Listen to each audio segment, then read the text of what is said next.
Alright guys, so today I want to show you how to reset an HP DeskJet 4100 series. So I don't have a screen there, but we've got a series of buttons. If you're having issues with it, you're going to want to try a soft reset first. Soft reset is simply unplugging it, letting it sit for maybe 60 seconds, maybe 2 minutes. That's going to let all the electric buildup kind of dissipate. And then we'll plug it back in. Let it start up and see if that fixes whatever issues you may be having.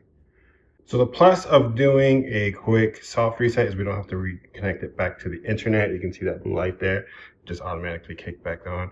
Now if this doesn't work, we're going to run into a more factory reset. And to do that, we're going to press the cancel button and the Wi-Fi button and hold it until the power button starts blinking.